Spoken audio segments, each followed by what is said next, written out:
Ne destanlar yazılır, hey canım rinnanay, rinna rinnanay.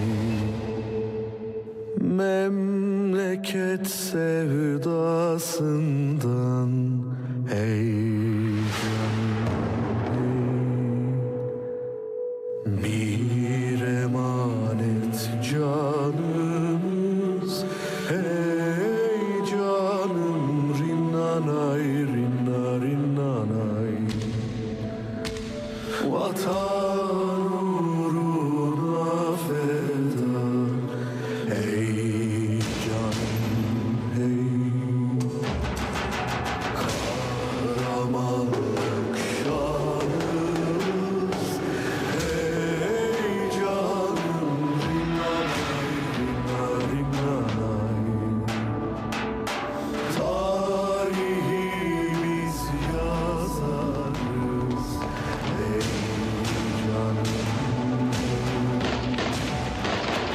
Vakit gelir gideriz, hey canım rinnanay, rinna rinnanay. Dualarda yaşarız, hey canım hey. Başaramayacaksın, başaramayacaksın. Milletimizi bölemeyeceksiniz. Bayrağımızı indiremeyeceksiniz. Ezanlarımızı susturamayacaksınız. Bu ülkeye diz çöktüremeyeceksiniz. Bu halka boyundurup kuramayacaksınız.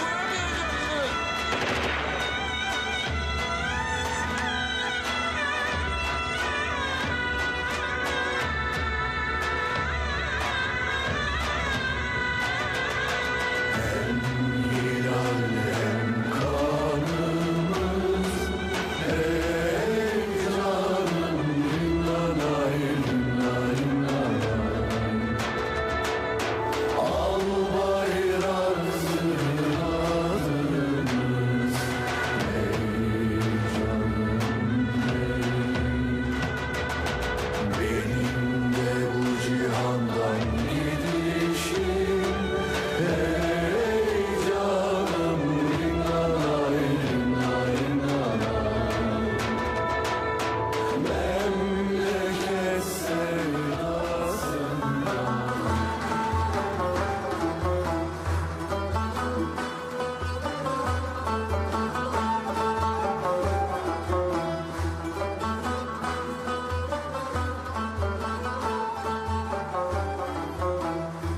Tanks on the Bosphorus Bridge, now known as the 15th July Martyrs Bridge.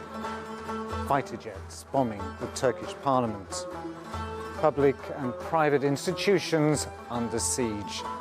The night leading from the 15th to the 16th of July 2016 will forever be a part of Turkey's collective memory.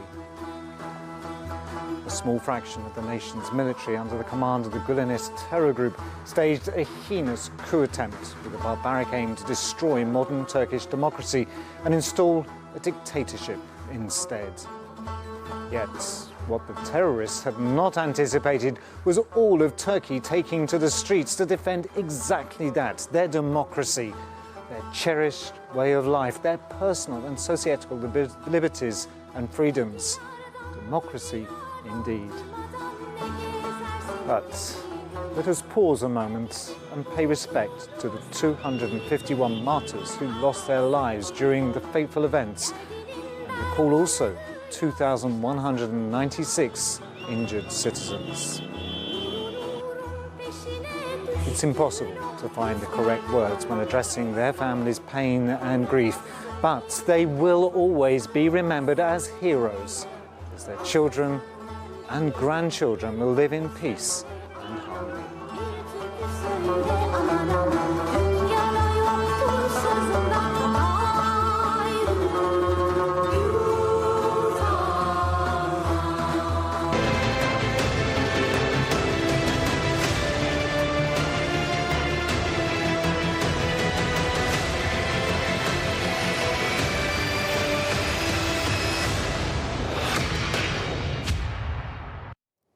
The 15th July coup attempt not only caused loss of life but also material damage. Our infographic explains.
Today marks 5 years since rogue elements in the Turkish military unsuccessfully tried to overthrow the elected government.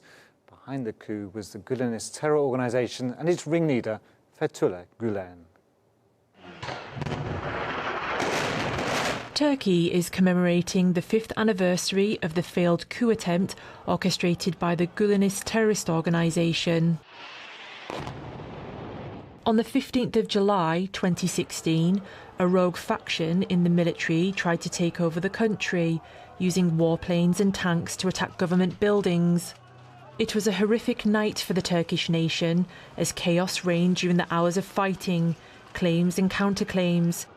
Tanks were on the roads and bridges across Istanbul and Ankara. Planes bombed the Turkish parliament. The coup plotters opened fire on civilians. But despite those fears, thousands poured out onto the streets of major cities because they would have none of it. They fought at key locations of Istanbul and Ankara, confronting the putschists on bridges, outside the parliament building and other significant locations. More than 250 people were martyred and nearly 3,000 were injured in Turkey's longest night.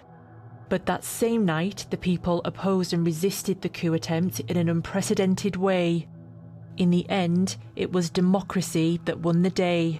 For the Turkish people, the 15th of July reminds them of their determination to protect the country, nation, and its democracy. On the 20th of July 2016, Turkey declared a state of emergency.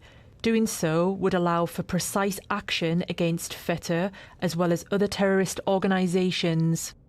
FETÖ is accused of being behind a long-running campaign to overthrow the state through the infiltration of Turkish institutions, particularly the military, police and judiciary. Over the next 5 years, hundreds of thousands of people were suspended from their government positions. According to the Interior Ministry's numbers, more than 135,000 operations, as well as 312,000 arrests, have taken place towards FETÖ since the 15th of July. An unknown number of Gülenists, mostly high-ranking figures, fled Turkey when the coup attempt was thwarted. A large number of Gülenists had already left the country before the coup attempt, when Turkish prosecutors started to investigate the group's other crimes in 2010.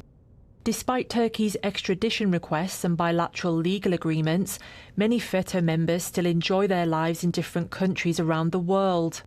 Fethullah Gülen is the ringleader of the Gülenist terrorist organisation, the group behind the failed coup attempt.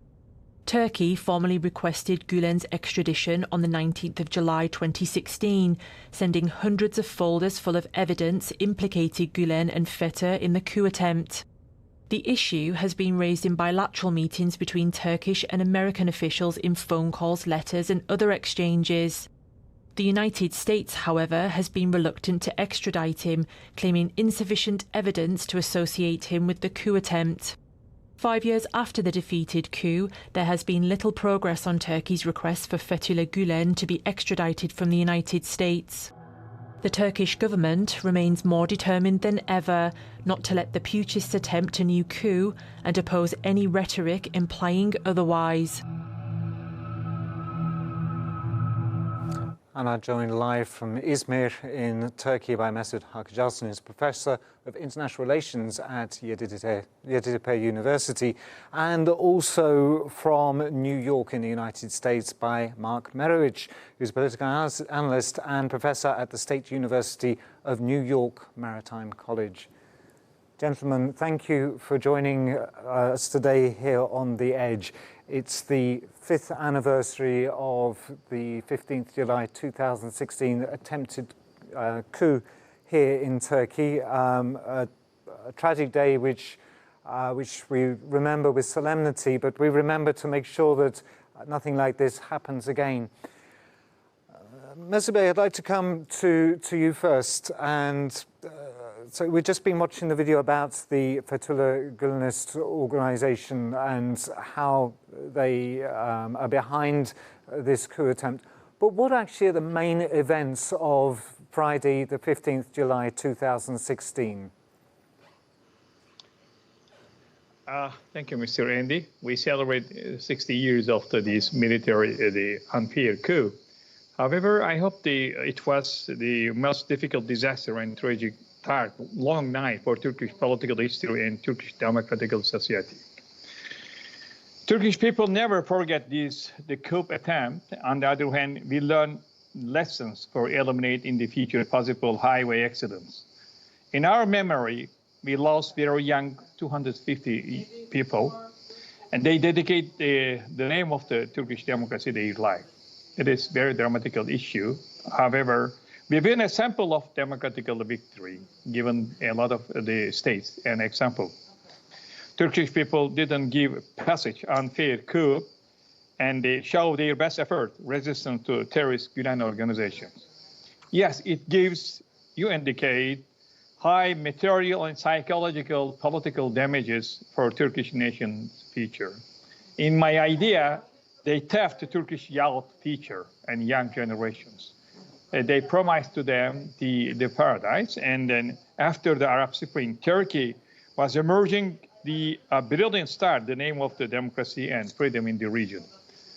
But we have to underline what happened, the Gülen community, the parallel with the ground and resistance service movement within the 30 years, and until they attempt military coup, it is a kind of the innocent people, well-organized people, but another political party, the name after the US-based Islamic cleric of the Fethullah Gülen. He is regarded by followers of the spiritual leader and sometimes described as religious leader, but this imam promotes the tolerant Islam, which emphasizes altruism, modesty, hard work, and education. It's a religious movement that attaches importance to education at the beginning, but it is the outrageous indigenous hypothetical movement later than almost, especially civil society, humanitarian aid, economy, and politics, even to the terrorist organization. No one can estimate that these military people can be open the fire in the Bosphorus Bridge. However, we summarize it briefly. That organization, they organized emphasizing in Turkey, essentially secretive international espionage organization from religious, the secret, the camouflage, by destroying the legitimate democratic government, dividing the country, dragging the Republic of Turkey into endless religious, sectarian, political civil war, which registered administration failed in a coup attempt aimed at making the country vulnerable to foreign interference. We condemn this attempt, this spiritual hostility country, the national government, and believe that justice will be punished. These virus that have infiltrated the state have started and clean up. I hope that Turkey of the future will be a model state where the humanity is more transparent, more fair, stronger, and its economy more developed. The armed attempt, which began night of the July 15th, they not only killed people, but also they wounded many civilian people. This is against the attack to democracy. And however, just in a short time, we repair this situation, Mr. Andy. Absolutely. Mark, let's come to you. You were viewing I don't know if you were in Turkey in 2015 You weren't. You were aware of events from America, what was happening. What do you know about, from looking in from the outside, from America, about what happened on that night? What was the reaction in America? Well, I think that it was extraordinary. I think it came on a Friday evening, if I remember correctly. You know, and that's on the weekend. I mean, it certainly had high interest in Turkey, but certainly it was pivotal to the future of Turkey.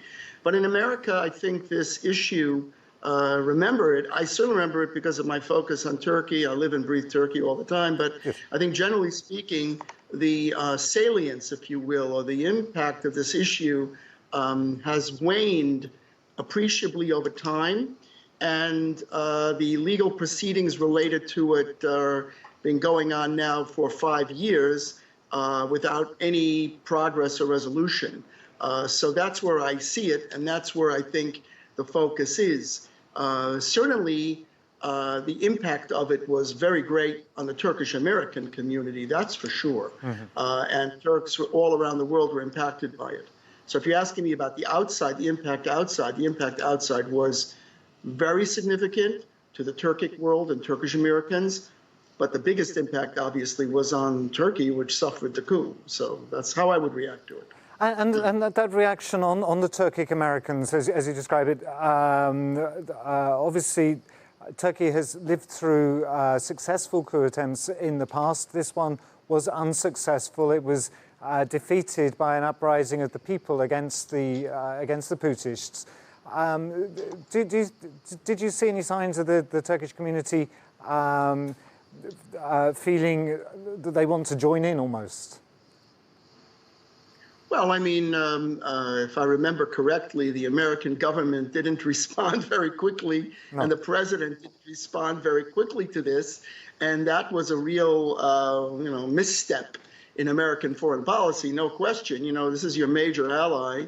You know, Turkish-American relations are so important, but you don't even reach out to see what's going on and offer help and all that. And I think the Russians were right on the spot, if I remember correctly, jumped on a plane, came, helped, all of that. So that was one big issue that I think. As far as Turkish Americans, I mean, for those friends of mine, and this is a very big impact and very big concern about the future of Turkey and its future success and viability. And happily, Turkey has moved on from these events, although we remember them for the significance of what they mean and how important they are. But happily, Turkey has moved on from it in a successful fashion.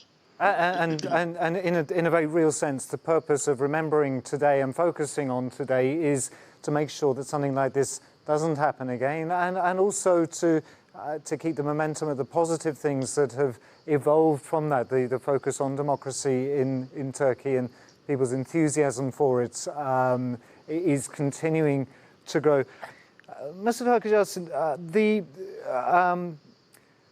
the coup itself was, or the coup attempt itself was orchestrated by, we can say, people dressed up as soldiers, although some of them had originally been soldiers. Their role on that night was not in their proper role. And the type of attack, could you describe for us the type of attacks that were made on Istanbul? How did this coup roll out in Istanbul and in Ankara, maybe in other parts of Turkey? Thank you, Mr. Randy. Before I will some of the remarks about Mr. Mark.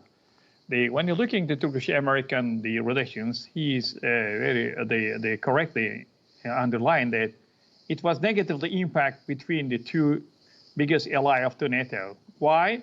There is a big lack of confidence in today between the Ankara and Washington, D.C. Even though Mr. President Erdogan and Mr. Biden talked around the NATO summit in Brussels, they tried to icebreaker again. However, it's not the sole recent time why, even though Turkey gives some of the evidence about the Fethullah Gülen military coup attempt, they didn't give it to the Turkey, even though there is a mutual agreement between the criminal action. We have to underline this. And when you're looking at Mr. Obama, he says there were members of the military engaged the treasonous acts against the democratically elected government. What was the encouraging the Turkish people who said even though opposed President Erdogan were involved? It was unacceptable, even though Vice President today, Mr. Biden, scheduled announced was Turkey 9/11 during the visit Turkey after Coup attempt. When you're looking at Mr. Yuan Hanna from the foreign policy, writing "Be careful" before the June 15, a military intervention, especially combined widespread opposition to Erdogan's growing despotism, should not be ignored. Can it be claimed a reflective for habit the intervening the trade governments? Also, Mr. Brzezinski, advisor of the Obama, said that the U.S. support for the coup attempt against Turkish President Erdogan was a serious mistake, what would have to cause great damage to our reputation. From looking at the Turkish people, they are looking at our best ally, not enough to assist in the Turkish military coup, and even though they use wait-and-see politics. This is the reality in waiting on the table now.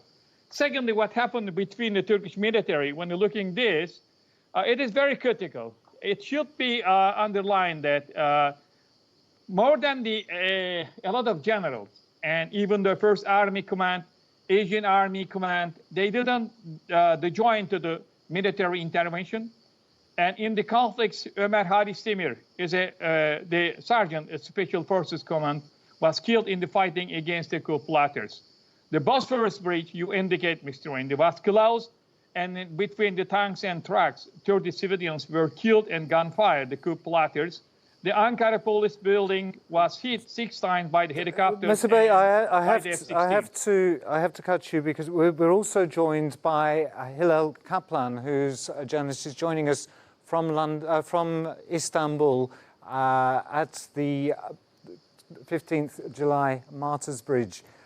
Hilal, thank you for joining us today. Let's watch a video together, and in response to the group's attempt to overturn Turkish democracy on the 15th July 2016, Turkey has offered a total bounty of around $80 million to anyone who can help capture fugitive members of the FETÖ terror group. The total amount of bounties to be paid to those who help capture some 300 fugitive members of the Gülenist terror group FETÖ stands at $77 million. The bounties are allocated by the Interior Ministry, which coordinates efforts to capture both FETÖ members and suspects linked to other terrorist groups. Based on the severity of the charges they face, wanted suspects are divided into red, blue, green, orange and grey categories, with red designated for the top members of the terrorist group, such as FETÖ leader Fethullah Gülen. The wanted list, available online at a website run by the ministry, has 41 FETÖ members in the red category, with a total bounty of $47.5 million. Most of the wanted FETÖ members are in the grey category. The list includes both civilian members of FETÖ and soldiers who carried out the July 15, 2016 coup attempt on behalf of the group. Names in the red category, with a total of $1.1 million in bounties, are mostly the close circle of Gülen and either live with Gülen in his Pennsylvania compound or in other places across the United States.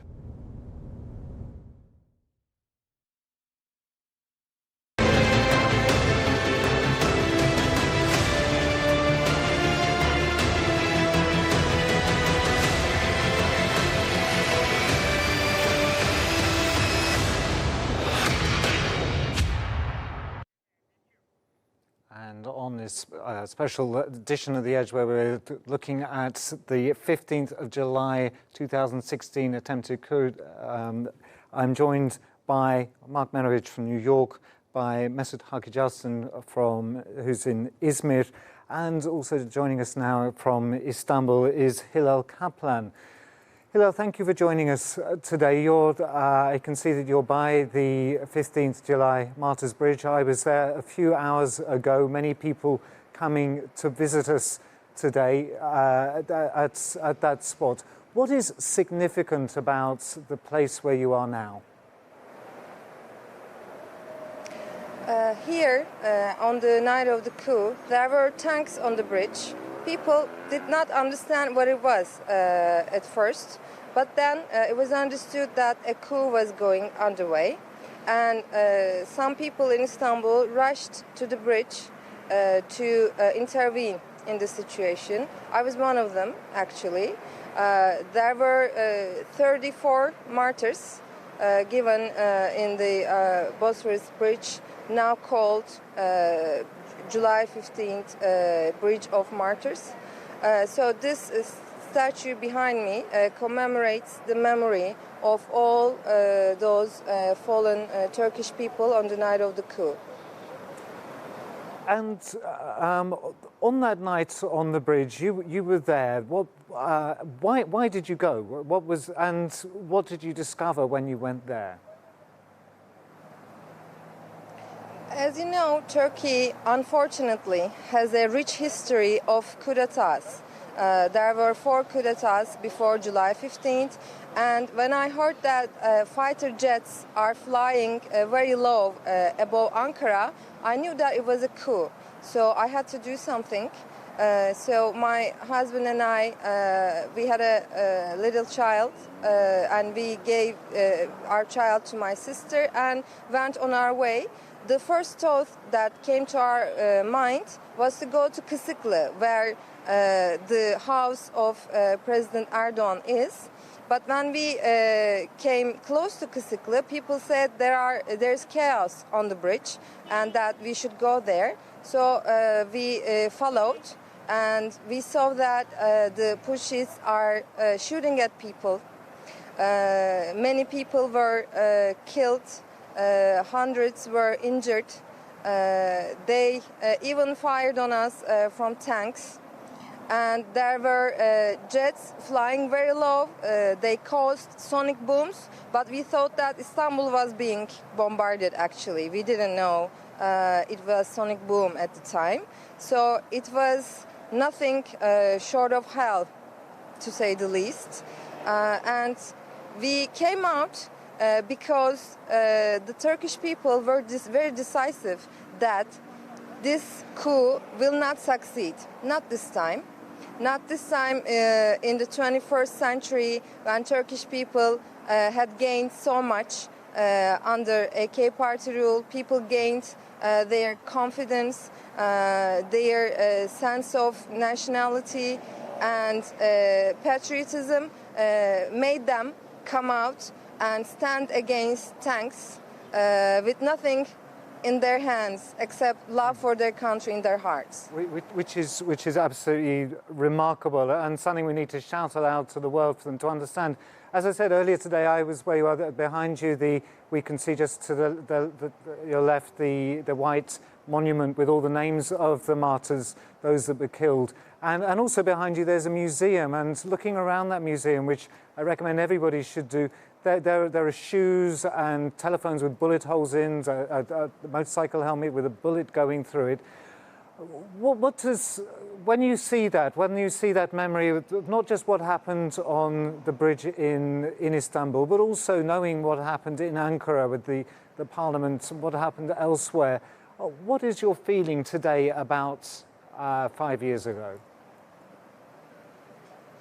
I mean, I think the resistance that Turkish people showed on July 15 has no precedence in history, in world history. So in that sense, it has a very particular place in our collective memory. And the museum that you mentioned behind me is a museum of memory, actually. When you come in, you can see the chronology of events. You can see the shoes of those martyrs. You can see their faces. You can get to know how Turkish people resisted against the coup in several cities in Turkey. So I think it's a must-see, like you said. Absolutely. Well, Hilal, I know that the Turkish president is likely to visit there, so it's very busy where you are right now. I want to thank you so much for joining us today and sharing your personal experience of that night, that horrible night 5 years ago. Thank you for joining us on The Edge. And so we'll continue now with Mark and Mesut Hakijas. And Mark, I'd like to come back to you. You've seen the history of what's happened, and just listening there to Hilal, what's your impression? You know Turkish people very well. What's your impression of their commitment to democracy?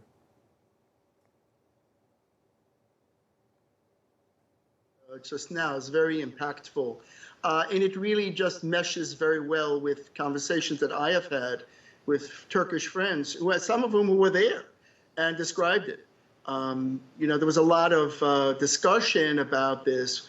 What happened? What were the causes? What were the events? But the eyewitness events of what you hear are really very, very persuasive. That this really can you remember any of those stories? Can you tell us any of those anecdotes? Well, the one I remember was someone, I believe, who was approaching the bridge and was in Istanbul and saw what was going on there. You know, and as I said, of course, the reports of the bombing of the parliament and those events were certainly broadcast around the world, and everyone saw it. And it was shocking, to put it mildly, also to try to unravel it. And as I said before, you know, the world response was somewhat mixed to what occurred. And again, that's just in retrospect. I mean, I think this is important as an event, of course, a pivotal event, as you've said, for Turkish people to remember this is very important. But it's also important to use the memory to move ahead to the future, to a good future, if you see my point. In other words, I think it's very valuable to cement this memory and continue to cement it because it is such a pivotal event. And as time goes on, people's memory fades. And the idea of doing what's being done and marking this day helps to prevent the fading of that memory. But again, regretfully, the world moves on. It moves on with all the other things that are going on. And of course, we have the pandemic. So, you know, it is important to bring to the attention, particularly, I think, to young people in Turkey and around the world to understand what this is about, because then they're not going to remember it unless it's marked in a significant way. Absolutely. Well, one of the when I was visiting the scene where Hilal was earlier today, I met two of the people I met. One was a man who had gone onto the bridge that night, and with him was his son. And interestingly, it's his son's birthday today, and his son is 5 years old. So even the day when his son was born, this new father went out to protect the country's democracy, and there were other veterans of that night there. Sadly, some not in as good condition. They were very severely wounded on that night. Mesut Bey, the stories of the people from that night, I think, are so important to explain to the world. We hear about the politics, but it really was the people rising up to protect their country in a way which nobody has seen before in countries around the world. What impressed you most about that? Right. I hope no one can be weighed like this one resistance and reaction by the Turkish people. But I'm looking from the criminal law the perspective and also who is suspicious about this. When looking, Mr. Respectable, Mr. James Jeffrey, former ambassador of the US and Turkey, he said the coup, the Gülenists are the only ones who can do this. This is very critical, is living this situation.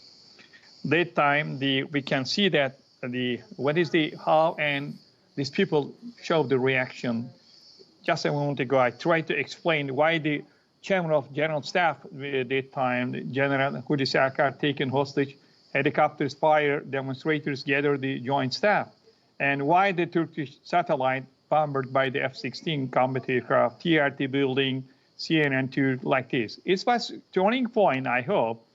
Mr. Erdogan's speech on the national media called the people to take squares to protect the democracy.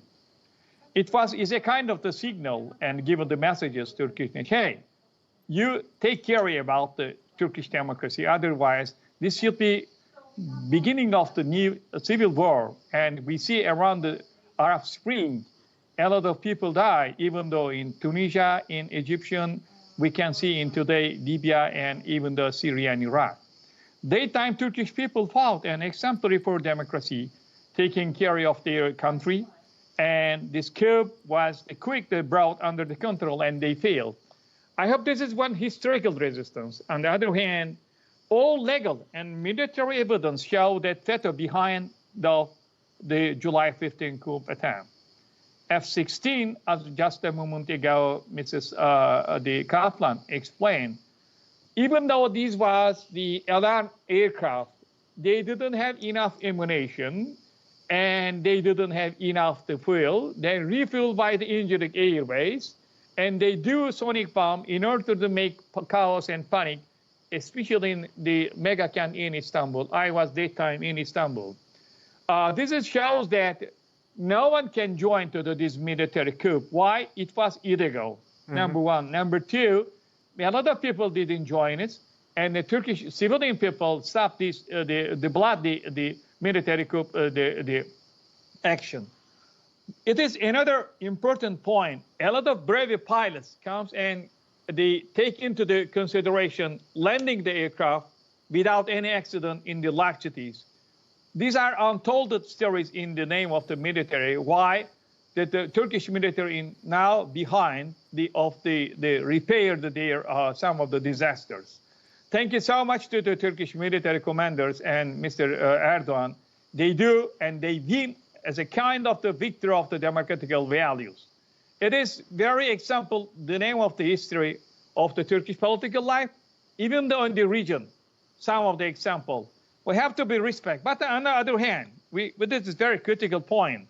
What I'm saying like this, this is very critical, I hope. Why? Turkey didn't provide necessary support by our allies. And when you're looking the Biden, when you're looking around the Washington military coup, Mr. Biden says we are not going to able to do that. The world cannot be self-organized. The U.S. must be lead in order. He can't give up that responsibility. I am saying like this, Mr. Mark and American allies. The wait-and-see policy follow up this disappointment. In particular, the failure of the U.S. and the Greece return the coup leaders, despite agreements, has caused a huge lack of the confidence. However, even more terrible and tragic, the coup occupation White House on July 15th, Turkish people rightly still waiting the real support from our allies. So we need the support. We have to repair. We need a reaction from the United States. Mark, I just want to find you two. Just got another minute or so left.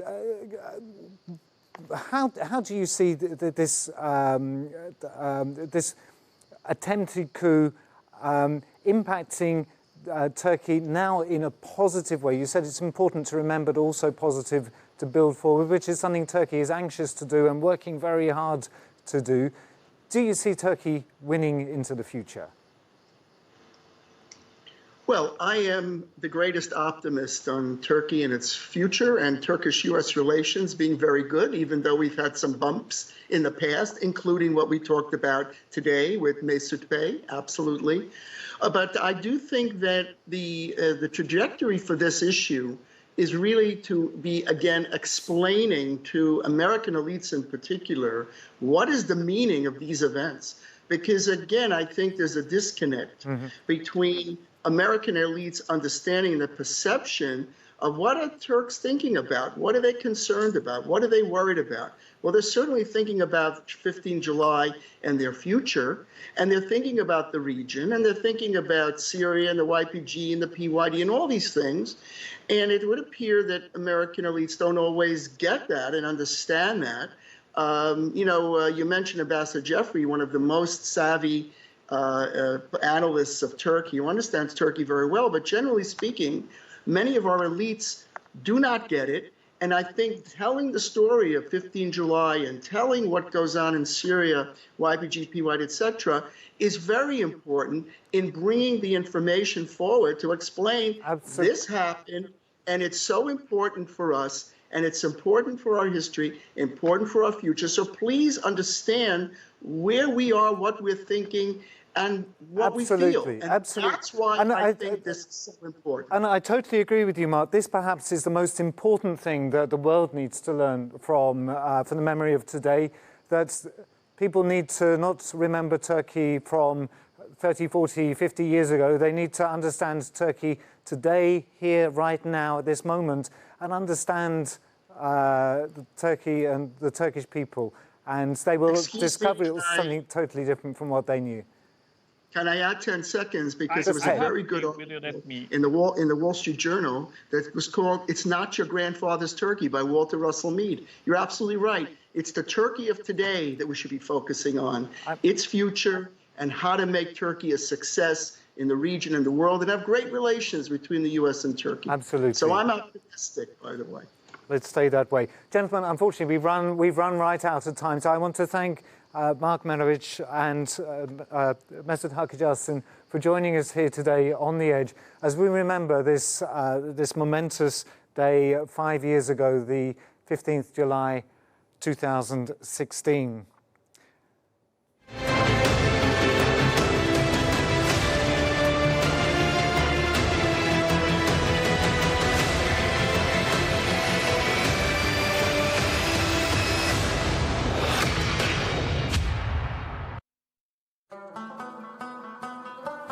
The 15th July 2016 is a date that will never be erased from Turkey's collective memory. The day society united for the sake of democracy will be remembered forever while we're looking towards the visions 2030 and 2053, through which Turkish President Recep Tayyip Erdogan has promised to eliminate all forms of terrorism.